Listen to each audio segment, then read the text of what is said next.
নমস্কার, আমি সুদীপ্তা। এভি নিউজে আপনাদের সকলকে স্বাগত। প্রথমেই চোখ রাখবো নিউজ হেডলাইনসে।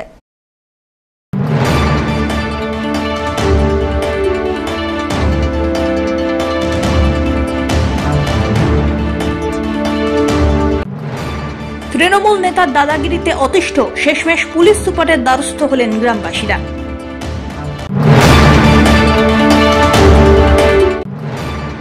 অপরাজিতা বিলের দাবিতে পুনরায় সরব জলপাইগুড়ি জেলা মহিলা তৃণমূল কংগ্রেস।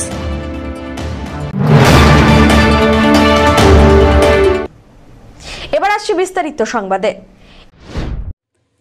দীর্ঘ বছর ধরেই উল্লাডাবরি এলাকায় বসবাস করে আসছেন ললিত সরকার সহ আরো দুই ভাই অমূল্য এবং প্রফুল্ল সরকার। বছর 5 আগে জাতীয় সড়ক কর্তৃপক্ষ 4 লেন তৈরি করার জন্য সরকার পরিবারের কিছু জমি অধিগ্রহণ করে, যে কারণে সরকারের পক্ষ থেকে মোটা অঙ্কের টাকাও দেওয়া হয়। সেই টাকা পাওয়ার পরে পাপন চাকলাদারের নজরে গিয়ে পড়ে সরকার পরিবারের ওপরে, এমনটাই অভিযোগ। শুক্রবার জেলা পুলিশ সুপারের সঙ্গে দেখা করতে এসে ললিত সরকার জানান, জমি সরকার অধিগ্রহণ করেছে, তার বাইরে তার ব্যক্তিগত কিছু জমি আছে। বাড়ি জমি নিয়ে মূল্য প্রায় 2 কোটি। ওই জমি বাড়ি দখল নিতে চাইছে পাপন। কেবল তাই নয়, পারিবারিক সমস্যার সুযোগ নিয়ে পাপন ভয় দেখিয়ে দাদা প্রফুল্লর কাছ থেকে 24 লক্ষ টাকা আদায় করেছে। এরপরে মিথ্যে মামলায় ফাঁসিয়ে তাকে রীতিমতো শাসাচ্ছে সে, যে কারণে তিনি এবং তার স্ত্রী 2 ছেলেকে জেল পর্যন্ত খাটতে হয়। জেল থেকে বেরিয়ে বাড়ি ফিরতে গেলে শুরু হয় নতুন করে অত্যাচার, বাড়ি ভাঙচুর, আগুন লাগিয়ে দেওয়া, সবকিছু করছে পাপন আর তার দলবল। এরপর থেকে স্ত্রী এবং 3 সন্তান নিয়ে বাড়ি ছাড়া তিনি। যুব তৃণমূল নেতার এই অত্যাচারের বিষয় নিয়ে পুলিশের পাশাপাশি আদালতেরও দ্বারস্থ হয়েছিলেন তিনি। আদালত নির্দেশ দিয়েছে পরিবার নিজের বাড়িতেই পুলিশের সহযোগিতা নিয়ে থাকবেন, কিন্তু তারপরেও কাজের কাজ কিছুই হয়নি। পাপন চাকলাদারের অত্যাচারের শিকার কেবল সরকার পরিবার নয়, এলাকার একাধিক পরিবার, এমনটাই অভিযোগ উঠেছে। আজকে প্রায় 21 সাল থেকে আমি ঘর বাড়ি ছাড়া হয়েছি। 4 বছর থেকে এই রোডে পাপন চাকলাদার, পাপন চাকলাদার টিএমসি নেতা, টিএমসি নেতা। তারপর এই আজকে ঘর বাড়ি ছাড়া হয়ে আছি। আবার পুলিশ আইসি এসপি ক্রাইম এদের অর্ডারে আবার বাড়ি ঘর আমি তৈরি করতে যাই। তখন আমার ভাগিনাকে রাখি ঘরের মধ্যে। এই ভাগিনার উপর অত্যাচার করে 4 জন এসে, পাপন চাকলাদার, বিদ্যুৎ চাকলাদার, এরা দলবল নিয়ে এসে ভাগিনার উপরে 10,000 টাকা ছিল, আমি দিয়ে গেছিলাম দোকানে দেওয়ার জন্য, টিনের দোকানে দেওয়ার জন্য। সেই টাকাটাও ছিনিয়ে নেয়, মোবাইলটাও ছিনিয়ে নেয়। আর ভাগিনা আপনার উপরে তো এত অত্যাচার হচ্ছে, আপনি তো বারবার থানাতে যান। বারবার যাচ্ছি থানাতে। তারপরে কি হচ্ছে? তারপরে থানাতে এখন শুনলাম থানাতে না, মানে এতবার যে থানায় গেছেন কোনো লাভ হয়েছে? লাভ তো হয়নি। এখন তাহলে ওই জন্যই কি এসপি ওই জন্য আসি। এসপি অফিসটা কেন আসলেন না? ওই অত্যাচারের জন্য আমি থাকতে পারছি, শান্তিময় থাকতে পারছি না। পুলিশ কোনো কি না, লোকাল পুলিশ না, লোকাল পুলিশ আইসিকেও জানাইছি, মনে হয় আইসি লাভ হচ্ছে না। এই জন্য এসপি কাছে আমি দ্বারস্থ হয়েছি। এসপি আমাকে বললো, আপনি নির্ভয়ে বাড়ি যান, আপনি কোনো ভয় নেই, আমি দেখছি ব্যাপারটা। মানে এসপি যে আপনাদেরকে আজকে আশ্বাস দিল, সেই আশ্বাস পেয়ে এখন কি মনে হচ্ছে? মনে হচ্ছে এসপি একজন বড় অফিসার, তিনি আশ্বাসে আমি আপনারা কি আতঙ্কে আছেন? এখন আতঙ্কে আছি। এসপি বললো ওই যে পাপন চাকলাদার রাত্রিবেলা থাকবো, আবার এসে ওরা বাড়িতে হামলা করবে, মারধর করে আসে, আমাকে মারিয়ে ফেলবে, কাইটে ফেলবে। আপনি তৃণমূলের দলের কাছে গিয়েছিলেন, বলছিলেন? আর তৃণমূলের সবাইকে বলছি আমি, তৃণমূলের দলের নেতাদের, শিবশঙ্কর দত্ত আছে, উনিকে বলেছি, মনোজকে বলছি। ওখানে ওরা তো এই ব্যাপার নিয়ে খুব দুঃখিত, আমাকে বলে। আপনাকে হুমকিটা দিচ্ছে কেন? কারণটা কি চাই? মানে আপনাকে যদি ওখান থেকে সরায়, ওর লাভটা কি? ওর লাভটা আমার জায়গা জমি, আমার ভাইয়ের কাছে 24 লাখ টাকা নিচ্ছে, 4 লেনে আমার জমি গেছে। মানে আপনার জমিটাও দখল নেবে? হ্যাঁ, জমিটা দখল নেবে।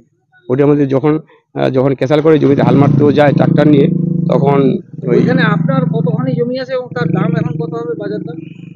আমার ওখানে 5-6 বিঘা জমি আছে, সবগুলো ভাইয়ের জমি আছে, 22 বিঘা মতো জমি আছে। 3 ভাই। 5-6 বিঘা জমির দাম কত হতে পারে এখন? বিঘা কত করে? বিঘা ওখানে 30 লাখ 40 লাখ টাকা এরকম বিঘা হবে। তাই? তার মানে অন্তত 2 কোটি টাকা। বেশি 2 কোটি টাকার বেশি সম্পত্তি। ওইটাই হাতার জন্য। সম্পত্তি ভ্যালুয়েশন কত হবে বলতেছেন আপনার? যদিও নিজের বিরুদ্ধে ওঠা সব অভিযোগ অস্বীকার করেছে পাপন। এই উলাডাবরি সরকার পরিবার তাদের একটা অভিযোগ যে আপনি তাদের জমি দখল করতে চাইছেন, তাদের কাছ থেকে টাকা নিয়েছেন। হ্যাঁ, তারা আজকে পুলিশ সুপারের দ্বারস্থ হয়েছে, আপনার বিরুদ্ধে একাধিক মামলা করেছেন ময়নাগুড়ি থানায়, কিন্তু পুলিশ কোনো অ্যাকশন নিচ্ছে না। আজকে পুলিশ সুপারের দ্বারস্থ হয়েছে, কি বলবেন আপনি? কেন? আমি আপনাকে বলছি কমপ্লিটটা ভিত্তিহীন, ঠিক আছে। অ্যাকচুয়ালি যে সরকার পরিবার আপনি বলছেন, হ্যাঁ, আমার কাছে খুব কমপ্লিট এভিডেন্স আছে, আপনি খোঁজ নিয়ে দেখতে পারবেন, ঠিক আছে। মানে ওদের দুই ভাইয়ের মধ্যেই ক্যাচাল ছিল। মানে ললিত সরকার যে, ঠিক আছে, ও এর আগে মার্ডার কেসের আসামি ছিল, ঠিক আছে। ইভেন আমারও হাত ভাঙে, ইভেন মাথায়ও আমার বাড়ি মারে, ঠিক আছে। সেই এফআইআর কপি, মেডিকেল কপি আমি নিয়ে এসেছি। ইভেন ইদানিংও আমাদের একটা ছেলেকে, মানে আমাদের ছেলে বললে ভুল হবে, মানে ওকে মারার চেষ্টা করে, সেই এফআইআর কপিও আমার কাছে আছে হোয়াটসঅ্যাপে। এখন কি বলবেন এই যে বারবার যে শোনেন, এটা কমপ্লিট কমপ্লিটেন্সি একটা চলছে আমার এখানে, প্ররোচনা একটা, ঠিক আছে, কমপ্লিট প্ররোচনা চলছে পাড়ার। আপনি ওর এরিয়াতে ওকে লোক ঢুকতে দেয় না, এখানে আমার কোনো ব্যক্তিগত কোনো উদ্দেশ্য নেই। না, ওদের যেটা বক্তব্য যে ওদের প্রায় মানে বহু জমি আর কি, 20-22 বিঘা জমি, এবং যার ভ্যালুয়েশন এখন কয়েক কোটি টাকা হবে, সেই জমিটা বা সেই সম্পত্তিটা নাকি আপনি হড়প করবেন, মানে ওদের থেকে কবজা করে নেবেন, ওদেরকে বাড়িতে ঢুকতে দিচ্ছেন ওদেরকে এই জন্যই নাকি 2021 সাল থেকে বাড়ি ছাড়া। এটা হচ্ছে হলো কমপ্লিট ভিত্তি নিয়ে। কারণ আমি যদি কবজাই করতাম তাহলে প্রফুল্ল 5 বছর থেকে যে চাষ করে খাচ্ছে, তাহলে সেটা খেতে পারতো না। এই জমিটা টোটাল ললিত সরকার যে আছে, মানে প্রফুল্লর যে ভাই, ছোট ভাই, সেই দখল করে রেখেছিল। আর আমি যদি কবজা করতাম তাহলে 5 বছর প্রফুল্ল চাষ করে খেতে পারতো না। মানে ইভেন আজকের দিন অবধি চাষ করছে প্রফুল্লই। মানে অভিযোগ পুরোটাই ভিত্তি, কমপ্লিট ভিত্তি। আপনি আমাকে টোটাল পেপার দিচ্ছি আপনাকে। আমি মেরিনা নার্সিংহোমে অ্যাডমিশন ছিলাম, ও যে অভিযোগ করছে ওর বাড়িঘর পুড়ে দেওয়ার, একটা এরকমও বলতে পারে আর কি। হ্যাঁ, মানে এরকম মিডিয়াতে। এবার তখন আমি ছিলামই না ওখানে, আমি already admitted to Marina nursing home. তাহলে এই পরিবার বারবার বলছে যে তারা 4 বছর ধরে বাড়িতে যেতে পারছে না। আপনি গত 26 তারিখেও তার বাড়িতে হামলা করেছেন রাতের বেলা, এই ধরনের অভিযোগ করছে কেন? কমপ্লিট ভিত্তি। আপনাদের যদি স্ট্রেস আউট করার ব্যাপার থাকে, উইকনেসের ব্যাপার থাকে, আপনি বলুন যে আমি 26 তারিখ কোথায় ছিলাম, কিভাবে ছিলাম, কার সাথে ছিলাম, কোথায় গিয়েছি। যে সমস্ত অভিযোগগুলো করা হচ্ছে সব ভিত্তি, মানে এগুলো কি রাজনৈতিক কোনো? অবশ্যই রাজনৈতিক একটা ব্যাপার, অবশ্যই। যেহেতু আমি একটা দলের সাথে যুক্ত, একটা সাধারণ, আমি একটা কর্মী, আমার ওখানে একটা ভালো লোকের সাথে ভালো যোগাযোগ আছে, মানে আমাকে কি করে বদনাম করা যায়। আপনার দলেরই লোক করছে না অন্য কেউ? না, অন্য দলের, আমার দলের কেউ করছে না। অন্যদিকে ময়নাগুড়ি ব্লক তৃণমূল সভাপতি শিবশঙ্কর এ বিষয়ে কি বললেন, শুনে নিন। দেখুন, অভিযোগ তো হতেই পারে, অভিযোগের সত্যাসত্য পুলিশ অনুসন্ধান করবে যদি থানায় যদি অভিযোগ হয়ে থাকে। আর যেটা বললেন যে এসপি সাহেবের কাছে আসা, এসপি সাহেবের কাছে আসবার অধিকার প্রত্যেকেরই আছে, তো নিশ্চয়ই এসপি সাহেব সেরকম একটা ডাইরেকশন দেবেন। বিষয়টা তদন্ত চলছে, যদি কোথাও পুলিশ কাউকে গ্রেপ্তার করা ঠিক মনে করেন তাহলে করবেন, যদি অ্যাম্পেল অপরচুনিটি আছে তার প্রাইভেট ডিফেন্স, তার ডিফেন্স করবার, যদি সেরকম তার ডিফেন্সিভ কোনো বক্তব্য থাকে পুলিশ এনকোয়ারিতে নিশ্চয়ই উঠে আসবে। আপনাদের দলের কি বলবেন? দেখুন, দলের উনি তো আমাদের যুব তৃণমূল কংগ্রেসের সাথে আছেন, তো এই বিষয়ে আমার কোনো কর্তৃত্ব নেই। দল যেভাবে আমাকে নির্দেশ দেবে আমি সেইভাবে আমার দায়িত্ব পালন করব। প্রভাব দেখাচ্ছেন এই কথাটা ঠিক নন, কারণ তৃণমূল কংগ্রেস দল কখনো এই ধরনের কাজকে সাপোর্ট করে না, তার এটা ব্যক্তিগত বিষয়। আর যদি কেউ কোথাও অভিযোগ করে থাকেন তার তদন্ত হওয়া উচিত, এবং সেই মোতাবেক যা করণীয় সেটা নিশ্চয়ই পুলিশ কিংবা যথাযথ কর্তৃপক্ষ করবেন। অপরাজিতা বিল যাতে দ্রুত আইনে পরিণত হয় তার দাবিতে ফের পথে নামল জলপাইগুড়ি জেলা মহিলা তৃণমূল। শনিবার এই দাবিতে জলপাইগুড়ি শহর জুড়ে মিছিল করলেন মহিলা তৃণমূল কংগ্রেসের সদস্যরা। এদিন সমাজপাড়া থেকে মিছিল শুরু হয়, শহর পরিক্রমার পর ফের সমাজপাড়াতেই মিছিল শেষ হয়। মহিলা এবং শিশুদের সুরক্ষার অপরাজিতা বিল রাজ্য বিধানসভায় পাশ হলেও রাষ্ট্রপতি তাতে সই করেননি, ফলে বিলটি আইনে পরিণত হয়নি বলে অভিযোগ। বিলে রাষ্ট্রপতির সই তথা অপরাজিতা বিল আইনে পরিণত করার দাবিতে এদিন হাতে পোস্টার প্ল্যাকার্ড নিয়ে পথে নামলেন মহিলারা।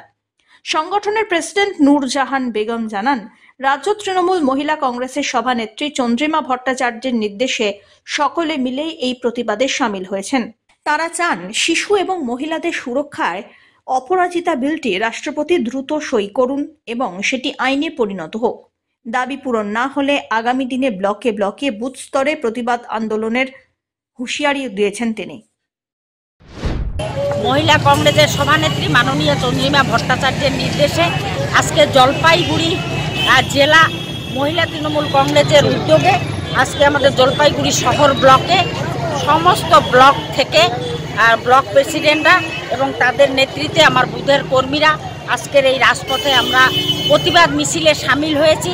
এই প্রতিবাদ মিছিলটা হচ্ছে বিধানসভায় সত্য পাশ হয়ে গেছে যে অপরাজিতা বিলটি, এখনো পর্যন্ত রাষ্ট্রপতি সেখানে স্বাক্ষর করছেন না। আমরা চাই যে অতি সত্বর মহিলাদের নিরাপত্তা, শিশুদের নিরাপত্তার জন্য যাতে এই অপরাজিতা বিলটি দ্রুততার সঙ্গে স্বাক্ষর করে দেন, যাতে মহিলারা সুরক্ষিত থাকে। আর যারা অপরাধী তাদের হচ্ছে আমরা ধর্ষকদের ফাঁসি চাচ্ছি।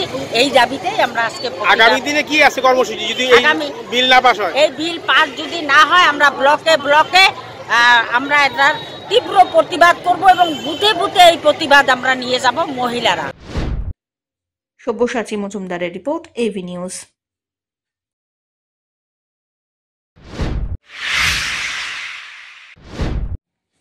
পথ দুর্ঘটনায় মৃত্যু হলো এক পুলিশ কর্মীর। মৃতের নাম অশ্বিনী রায়। তিনি মেটালি থানার হোমগার্ড হিসাবে কর্মরত ছিলেন। জানা গিয়েছে, শুক্রবার সন্ধ্যায় চালসা নাগরাকাটা জাতীয় সড়কে চালসা পুলিশ ক্যাম্প সংলগ্ন এলাকায় রাস্তার ধারে হাঁটছিলেন তিনি। ওই সময় নাগরাকাটা থেকে চালসার দিকে আসা একটি দ্রুত গতিতে গাড়ি তাকে রাস্তার উপরে ধাক্কা মেরে পালিয়ে যায়। গাড়ির ধাক্কায় জাতীয় সড়ক থেকে ছিটকে পড়ে যান হোমগার্ডের কর্মী। পরবর্তীতে তাকে চালসার মঙ্গলবাড়ি গ্রামীণ হাসপাতালে নিয়ে যাওয়া হলে কর্তব্যরত চিকিৎসক মৃত বলে ঘোষণা করেন। খবর পেয়ে হাসপাতালে আসেন মেটালি থানার আইসি মিংমা লেপচা। হোমগার্ড কর্মীর মৃত্যুর খবরে গভীর শোকের ছায়া নেমেছে পুলিশ মহলে। মেটালি থানা সূত্রে খবর, ঘাতক গাড়িটির খোঁজ পাওয়া গিয়েছে। দেহ ময়না তদন্তের জন্য শনিবার জলপাইগুড়ি সদর হাসপাতালে পাঠানো হয়।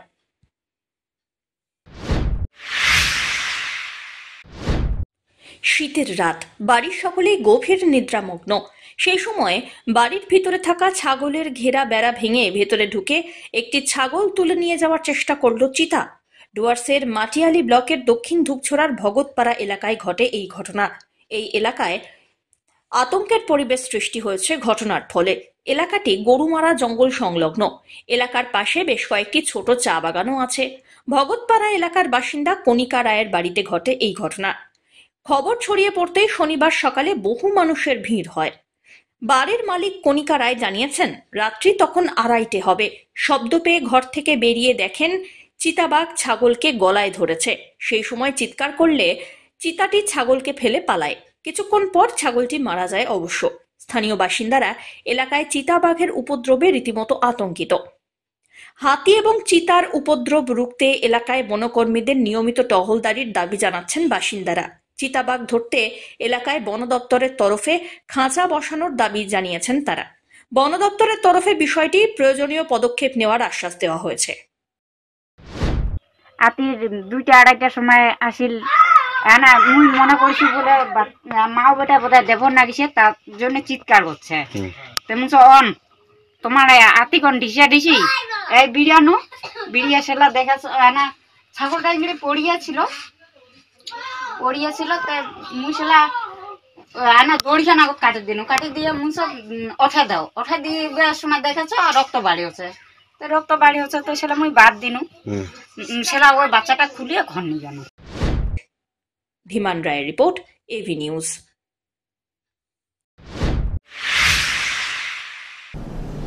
নিয়ে নিচে ছোট্ট একটি বিরতি, ফিরে আসছি বিরতির পর। সঙ্গে থাকুন। আনন্দ সংবাদ জলপাইগুড়ি শহরে এবার শুরু হয়েছে তিস্তা করলা উৎসব, শিল্প সংস্কৃতি ও বাণিজ্য মেলা। স্থান মিলন সংঘ ক্লাব ময়দান, জলপাইগুড়ি। এই মেলায় আপনি পাবেন হস্ত, বস্ত্র, চর্মশিল্পের বিপুল সম্ভার। এছাড়াও রয়েছে ঘর সাজানোর কাঠ, আসবাবপত্র, শীতের সামগ্রী, বাচ্চাদের জন্য বিভিন্ন খেলনা এবং মেয়েদের বিভিন্ন সাজসজ্জার জিনিস, আর ছোট ছোট শিশুদের জন্য বিভিন্ন ধরনের রাইডও। আমাদের এই মেলায় রয়েছে বিভিন্ন ধরনের খাবারের স্টল। আমাদের এই মেলার মঞ্চে প্রতিদিন বিভিন্ন সাংস্কৃতিক অনুষ্ঠান অনুষ্ঠিত হবে। আপনারা সবাই আসুন, কেনাকাটা করুন আর আনন্দ উপভোগ করুন। চিতা বাঘের আতঙ্কে কাজে যোগ দিলেন না বাগানের শ্রমিকরা। শুক্রবারের পর শনিবার সকালে বাঘের খোঁজে তল্লাশি চালালো বনকর্মীরা। শুক্রবার রাজগঞ্জ ব্লকের মান্দাদারি গ্রাম পঞ্চায়েতের শিমুলগুড়ির পাখড়িডাঙ্গা গ্রামে চা বাগানে কাজ করার সময় বাগান শ্রমিকদের নজরে আসে একটি চিতা। তারপরে বাগান ছেড়ে পালান তারা। আতঙ্কিত হয়ে পড়ে গোটা গ্রাম। খবর পেয়ে ছুটে আসে আমবাড়ি রেঞ্জের অধীনস্থ চেউলিবাড়ি বিট অফিসের বনকর্মীরা, কিন্তু চিতার কোনো খোঁজ না পেয়ে ফিরে যান তারা। এদিকে এদিন সকাল হতেই আমবাড়ি ফালাকাটার রেঞ্জ অফিসের বনকর্মীরা আসেন। সব চা বাগান ঘুরে দেখেন, কিন্তু বাঘের পায়ের ছাপ রয়েছে কিনা দেখতে গিয়ে বাঘের খোঁজ মেলেনি। গ্রামের মানুষের সঙ্গে কথা বলে দেখেন তারা। গ্রামের মানুষকে সচেতন থাকতে বলা হয়েছে। সঙ্গে জানিয়ে দিয়েছেন গ্রামের কোনো বাড়ি থেকে যেন হাঁস, মুরগি, গরু নিখোঁজ হচ্ছে কিনা তা খেয়াল রাখতে। এ বিষয়ে গ্রামের মানুষ জানিয়েছেন চা বাগানে বাঘ দেখতে পাওয়ার পর থেকে আতঙ্কিত রয়েছেন তারা। বিশেষ করে চা বাগানের পাশে রয়েছে প্রাথমিক বিদ্যালয়, ছোট ছোট শিশুর সেই স্কুলে যাওয়া আসা। গ্রামের অনেক বাড়ি থেকে মাঝে মধ্যেই হাঁস, মুরগি নিখোঁজ হচ্ছে। অন্যদিকে এ বিষয়ে বৈকুণ্ঠপুর ডিভিশনের আমবাড়ি ফালাকাটা রেঞ্জ অফিসার অবশ্য কোনো মন্তব্য করেননি এখনই। আমরা তো আতঙ্কের মধ্যেই আছি, যেহেতু আমাদের গ্রামটা চারপাশে জঙ্গল, পাশে একটা প্রাইমারি স্কুল আছে। ছোট ছোট ছেলেমেয়েরা এই জঙ্গলের এই রাস্তার ভিতর দিয়ে এই স্কুলে বাচ্চাগুলো স্কুলে যায়। পাশেই বাগান, এই বাগানেই কালকে লেবারগুলো কাজ করতেছিল। সেখানে ওই বাগানের লেবারগুলো বলে দেখছে নাকি, দেখার পরে সব দৌড়ায় ভাগছে। আজকে তো লেবারগুলো কাজেই আসে নাই ভয়ে। আর পাড়ার লোকও আতঙ্কে আছে। আর আমরা শুনি মাঝে মাঝে বলে কারো ছাগলের বাচ্চা নাই, কারো বলে মুরগি নাই, কারো বলে কুকুরের বাচ্চাগুলো, ছোট ছানা বাচ্চাগুলো, এগুলো বলে কিছুদিন আগে ছিল, এখন বলে নাই। নিশ্চয়ই আমাদের একটা ভয়ের আতঙ্কের কারণ রয়েছে। আজকে বন দপ্তরের টিম এসেছিল, দেখলাম তো সকালবেলা বন দপ্তর থেকে কয়েকজন বনকর্মী আসছিল। এরা আইসে আমাদের মানে সাহস জুগিয়ে গেল যে আপনারা ভয় পাবেন না, আমরা আপনাদের সাথে আছি, আপনারা সতর্কভাবে থাকুন। হ্যাঁ, আর কারো ছাগল, গরু কোনো নষ্ট হচ্ছে কি না এটা আমাদের জানাবেন, বন দপ্তরকে জানাবেন, আমরা আপনাদের অবশ্যই সহযোগিতা করব। রাজগঞ্জ থেকে সুস্মিতা চন্দ্রের report, AV news.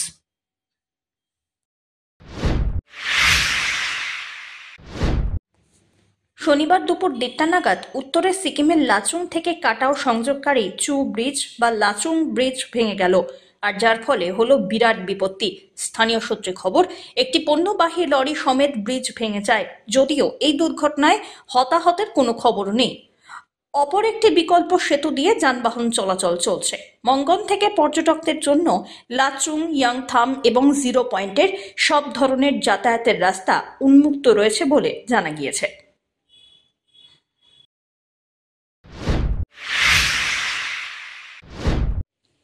Jalpaiguri Muktangan নাট্যগোষ্ঠীর 10তম বর্ষ উদযাপন উপলক্ষে 3 দিন ব্যাপী উত্তর দক্ষিণ নাট্য উৎসব শুরু হয়েছে শুক্রবার জলপাইগুড়ির রবীন্দ্র ভবনে। চলবে আগামী 5ই জানুয়ারি পর্যন্ত। জলপাইগুড়ি মুক্তাঙ্গন নাট্যগোষ্ঠীর নাট্য নির্দেশক রীনা ভারতী জানিয়েছেন, তাদের নাট্যগোষ্ঠী গত 19 এপ্রিল 10ম বর্ষে পা দিয়েছে। এই দিন নাটকের জন্য হাঁটো এই পদযাত্রার আয়োজন করা হয়। এছাড়াও সারা বছর ধরে বিভিন্ন অনুষ্ঠান রয়েছে। এদিন থেকে 3 দিন ব্যাপী উত্তর দক্ষিণ নাট্যোৎসব শুরু হয়। তিনি আরো বলেন, কলকাতা, কোচবিহার, জলপাইগুড়ি, শিলিগুড়ি সহ অন্যান্য জায়গায় 6টি নাটক মঞ্চস্থ হবে।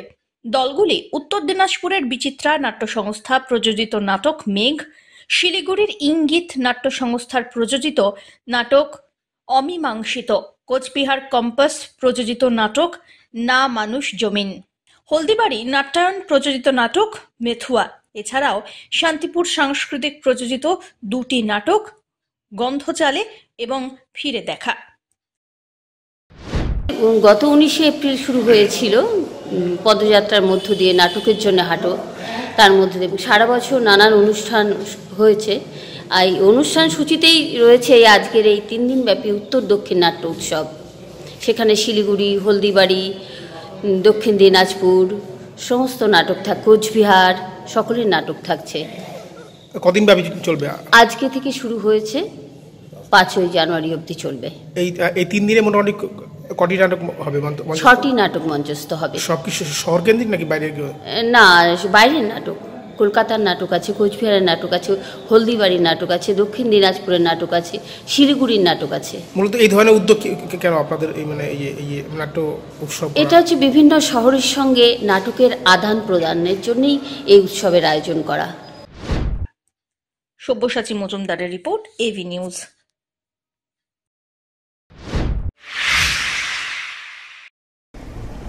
শেষ করবার আগে নিউজ হেডলাইন্স আরো একবার।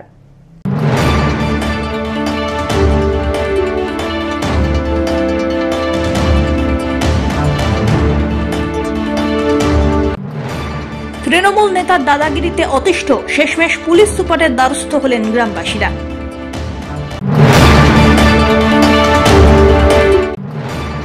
অপরাজিতা বিলের দাবিতে পুনরায় সরব জলপাইগুড়ি জেলা মহিলা তৃণমূল কংগ্রেস।